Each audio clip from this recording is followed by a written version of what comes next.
Hola, estudiantes preciosas. Miss me yet? Les extraño. You thought you were rid of your maestra loca? You have another thing coming.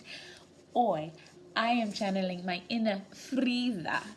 ¿Quién es ella, you ask? Famous surrealist pintadora mexicana. When she was 6 years old, she had polio, which left her right leg thinner than the left.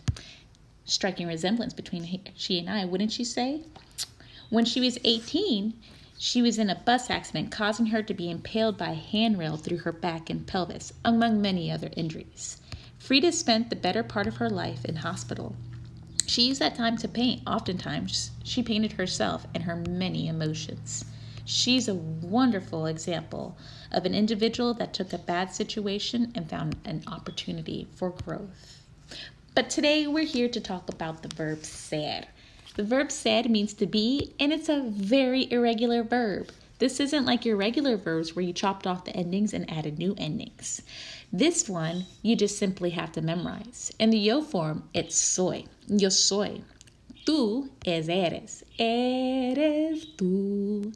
El, usted, sharing is caring, they all get es. Nosotros y nosotras get somos. Vosotros y vosotras get sois. Ellos, ellas, and ustedes all get son.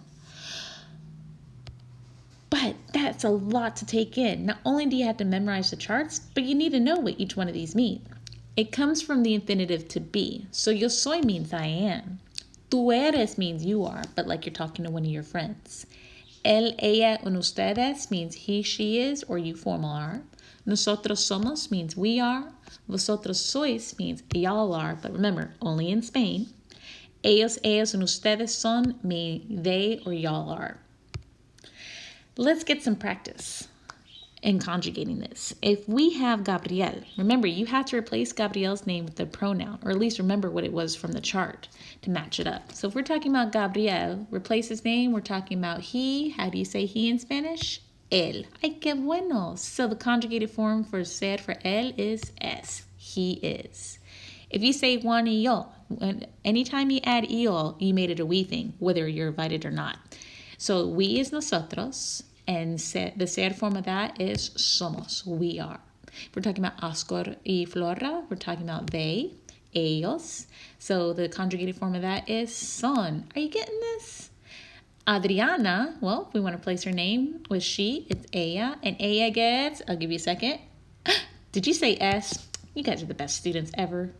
Let's get some more practice. If we're talking about las turistas. Turistas are female tourists, which we love because they spend so much money in our local businesses. So we will talk about how they are awesome. That would be ellas. So that would get son.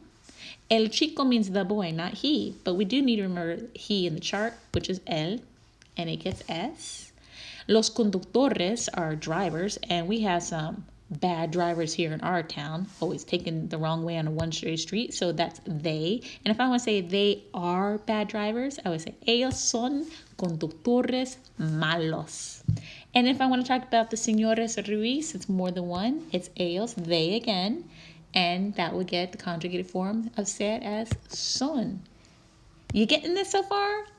Don't freak out. It just takes lots of practice, and I got plenty of practice for you. Now remember, ser is used only in certain situations. You're going to use it for right now and in 4 situations using the todo acronym. Todo meaning everything. The T stands for time. So like when you say es la una, it is 1. Or son las dos, it's 2. Or if you're talking about where someone's from, their origins, soy de Waco. Or if you want to ask, where are you from? De donde eres. The D stands for description. And most of the time you'll be using ser because you're describing something. Tú eres muy deportista. You are very sports-minded. And the last O stands for occupation, your job.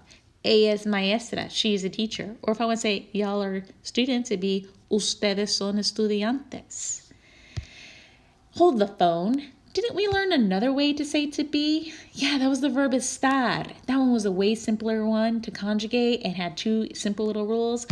Forget about it for right now. For right now, let's just focus on the verb ser, and we'll bring them all back together here really soon. Hope this helped.